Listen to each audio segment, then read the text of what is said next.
Tadschikistan und Usbekistan, mehr als eine Rundreise. 12 Tage, 8 Städte, 3 Seen und das Pamirgebirge. Wir zeigen dir, wie es jeder locker hinkriegen kann.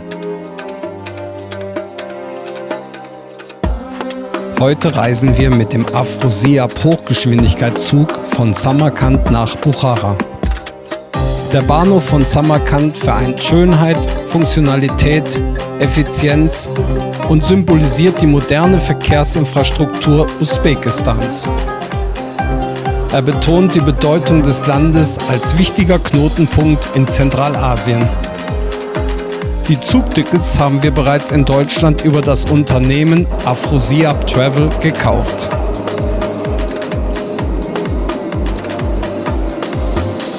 Unsere Fahrt dauerte angenehme 1,5 Stunden und hinterließ einen netten Eindruck.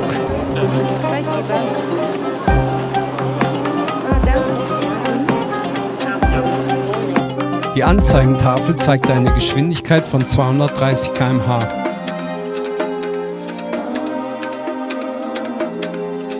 Während die malerische Landschaft hinter dem Fenster uns an die historischen Pfade der Seidenstraße erinnerte.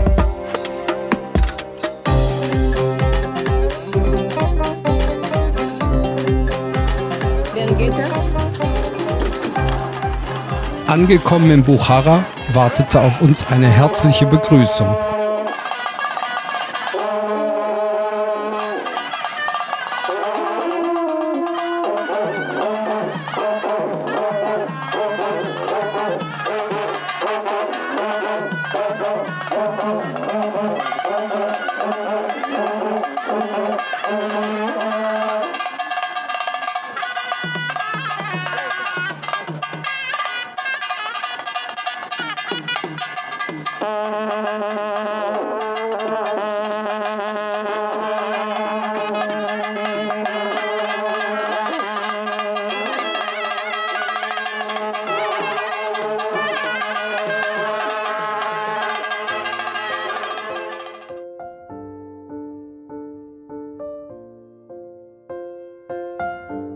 Buchara schmückt sich stolz mit einer Geschichte, die bis zu 2500 Jahre zurückreicht.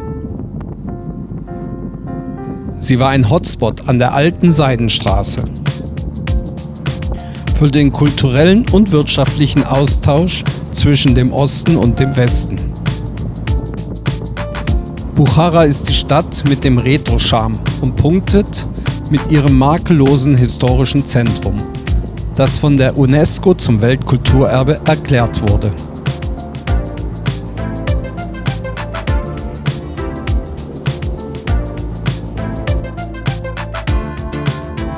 Mitten im historischen Herzen der Stadt, hinter alten Mauern einer Mätresse, versteckt sich das Hotel Kurcin.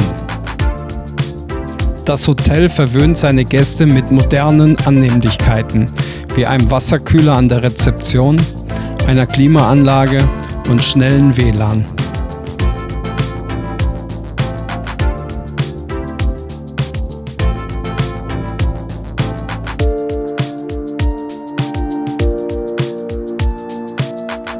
Es hat einen schönen, authentischen Innenhof. Und das Personal ist überaus zuvorkommend.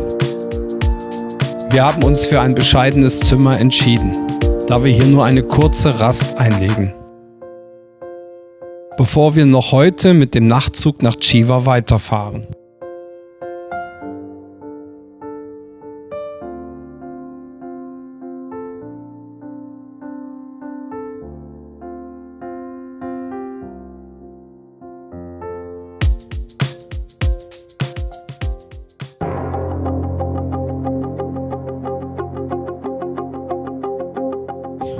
Unverzüglich stürzen wir uns in einen Stadtrundgang. Bei sengender Hitze von 42 Grad.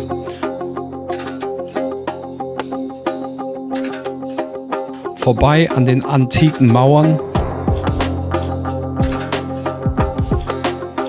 und entlang des beeindruckenden Shorut-Hauptkanals, der sich geradlinig durch die Stadtlandschaft zieht.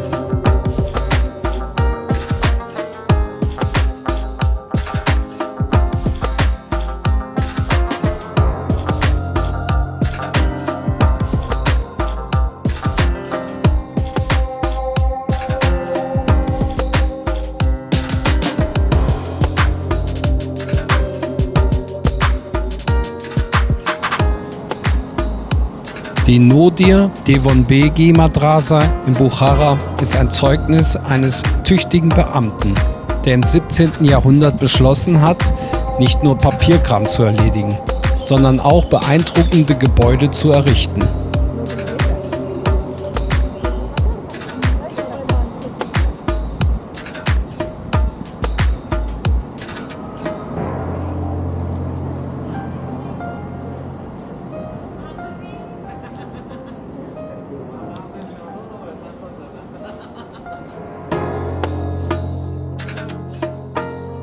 Von einem zauberhaften Eingangsportal begrüßt, offenbart die Madrasa einen großen Innenhof, der von Galerien und Schülerzellen umgeben ist.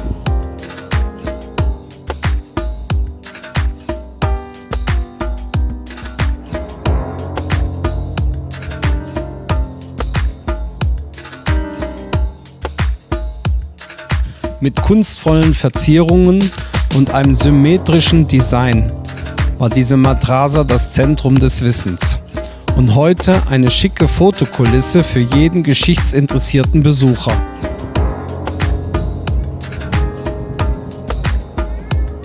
Das Wasserbecken am Habi-Hauz-Ensemble war einst der ultimative Treffpunkt für die raffinierte Konversation und das städtische Flair.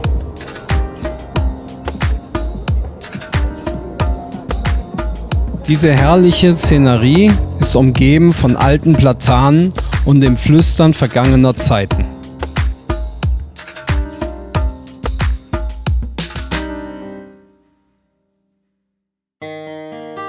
Die Nodir Devon-Begi Chanakwa war einst der bevorzugte Rastplatz für die erschöpften Händler und ihre Handelskarawanen.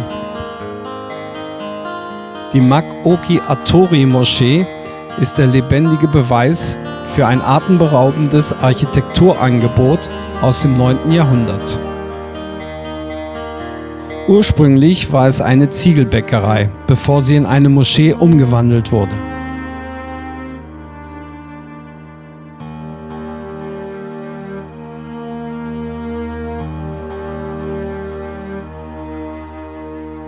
Tokwi Sarofon war einst eine angesagte Location entlang der Seidenstraße, in der müde Händler einen gehobenen Zwischenstopp einlegen konnten.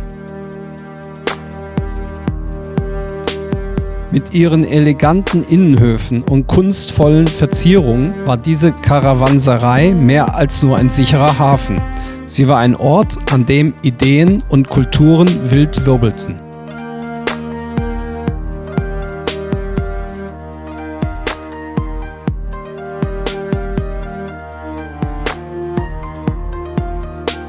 Das Hoxha Gaukushon Ensemble ist ein Leckerbissen für alle Kulturfans, die sich nach einem Hauch von usbekischer Magie sehnen.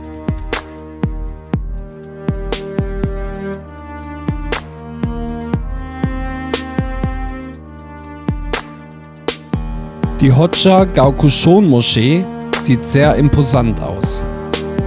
Neben der Moschee beherbergt das Ensemble auch eine Medresse, eine historische Lehrstätte, die nicht nur viele kluge Köpfe geformt, sondern auch die intellektuelle Tradition der Region geprägt hat. Inmitten der historischen Pracht der Abdurrahmoni Alam Madrasa versteckt sich ein wahres kulturelles Juwel, ein Restaurant, das nicht nur den Bauch, sondern auch die Seele verwöhnt.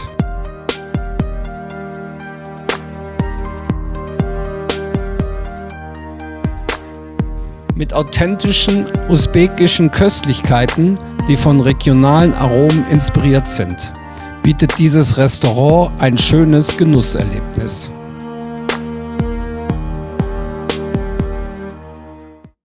Und nach dieser schönen Pause geht es weiter.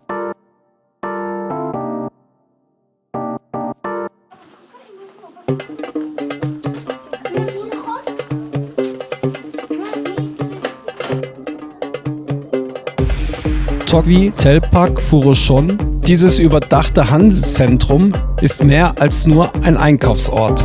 Es ist eine Zeitmaschine, die uns ins 16. Jahrhundert katapultierte. Auch damals kämpften hier die Händler um die Gunst der Kunden.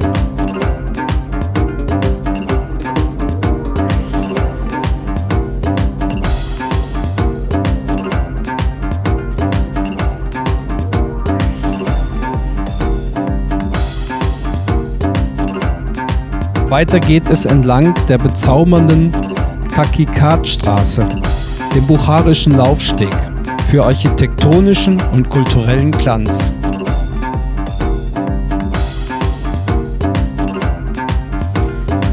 Tim Abdullah Khan, ein Basar, der direkt aus einem Geschichtsbuch der Scheibaniden-Dynastie stammt. Dieses Juwel ist ein lebendiges Relikt vergangener Handelszeiten. Aber auch heute kann man hier viele schöne Waren bekommen. Kalon-Minarett ist das ultimative Symbol von Buchara und ein Teil des Poi Kalon, dem architektonischen All-Star-Komplex.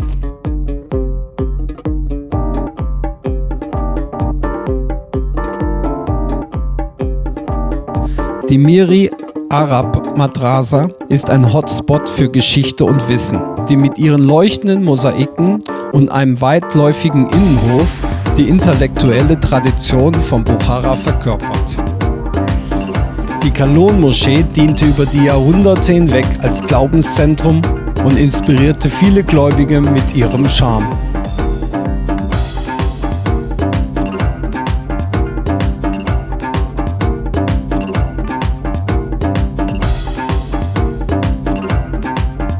Die Qibla Iwan ist eine Gebetsnische. Der Begriff Qibla bezieht sich auf die Ausrichtung im Islam, die in Richtung der heiligen Stadt Mekka zeigt. An diesem Ort umhüllt uns eine Aura der Spiritualität. In Buchara findet man eine ganze Reihe archäologischer Highlights, die von einer wilden Geschichte voller kultureller Höhenflüge zeugen. Die Arak-Zitadelle, auch als das Herz von Buchara bekannt, ist die Mutter aller Gebäude und steht schon seit Ewigkeiten stolz inmitten der Stadt. Die Moschee Jome bedeutet auf Persisch ganz einfach Freitag, ein heiliger Tag im Islam, an dem sich die Gläubigen zum gemeinschaftlichen Gebet versammeln.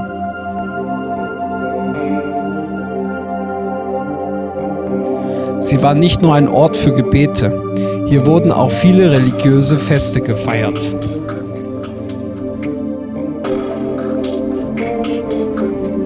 Von diesem Standpunkt aus bietet sich ein beeindruckender Panoramablick über die gesamte Stadt und den Buchara Tower.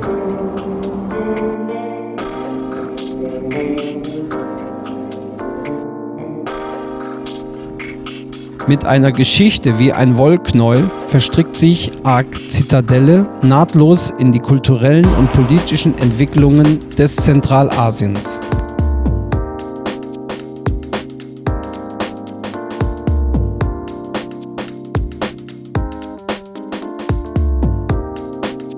Der Thronsaal, auch als der Kittelsaal bekannt, war der Ort, an dem die Herrscher feierlich Zeremonien abhielten und die politische Bühne rockten.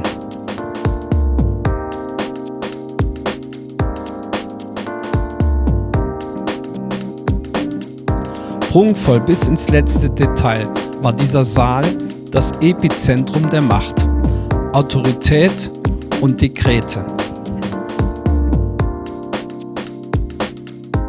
Diese Zitadelle mit ihren gewundenen Mauern und eindrucksvollen Bögen ist ein Tribut an vergangene Baumeister und ein Andenken an die bedeutenden Dynastien wie die Samaniden, Karachaniden und Timuriden.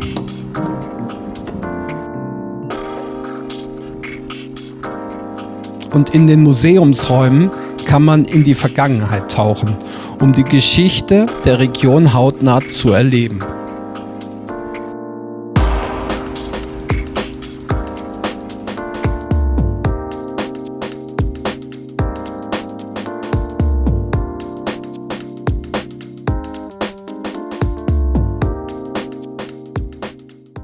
Die Bolo Hovuz Moschee ist ein religiöses Bauwerk.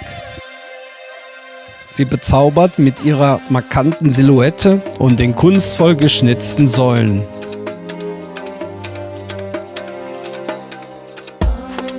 Ihre historische Bedeutung als ein Zentrum der Gemeinschaft und des Gebets verstärkt ihren kulturellen Reiz. Das Kashmai Ayub Mausoleum ist eine weitere historische Kostbarkeit, die die mystischen Geschichten des Propheten Hiob zum Leben erweckt und uns an die Tage erinnert, als Wunder noch zum Alltag gehörten. Der Samaniden-Erholungspark bietet mit seinen üppigen Gärten und schattigen Alleen eine willkommene Oase der Ruhe und Entspannung inmitten des Treibens der Stadt.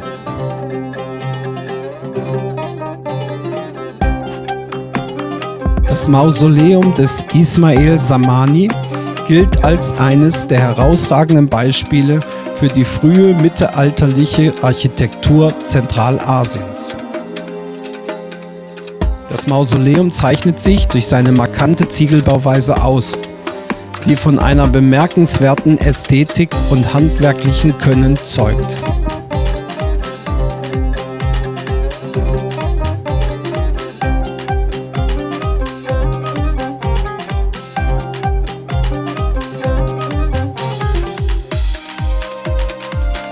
Der Park beherbergt auch eine Vielzahl von Freizeiteinrichtungen wie Spielplätze, Picknickbereiche und Cafés.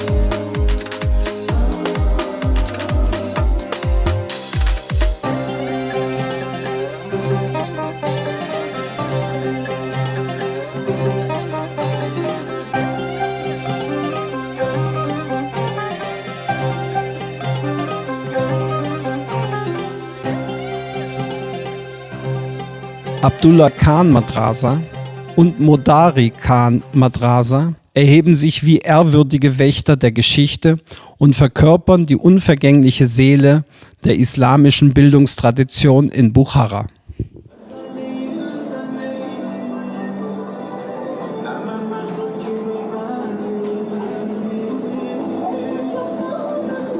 Unser ereignisreicher Tag in Buchara fand seinen bezaubernden Abschluss im Kukeldash Garden. Die kulinarischen Köstlichkeiten und den aufmerksamen Service genossen wir umgeben von Bäumen und sanften Kerzenschein. Die Harmonie der klassischen und der traditionellen Musik vermischte sich mit dem Zwitschern der Vögel und verlieh dem Abend eine Aura von Romantik. Der großzügige Abstand zwischen den Tischen schuf eine intime Atmosphäre, die uns das Gefühl verlieh, in einem versteckten Paradies zu speisen.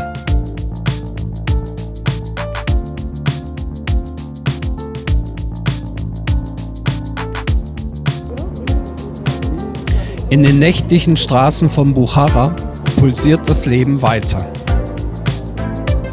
Die warme Beleuchtung der Laternen tauchen die historischen Bauten und prächtigen Moscheen in ein verträumtes Licht. Die Boulevards und Gassen sind gefüllt mit Familien, die Hand in Hand spazieren und ihre Kinder fröhlich herumwirbeln lassen. Die Magie von Buchara ist in diesen Stunden besonders stark. Sie wird durch die lebhafte Atmosphäre verstärkt, wobei das Miteinander der Menschen ein Gefühl der Gemeinschaft entstehen lassen. Nach unserer Rückkehr ins Hotel nahmen wir uns noch etwas Zeit, um die versteckten Ecken und Winkel unseres temporären Zuhauses zu erkunden, bevor wir uns mutig in das neue Abenteuer stürzten. In Kürze geht es mit einem Nachtzug nach Chiva. Aber darüber erzählen wir in der nächsten Folge.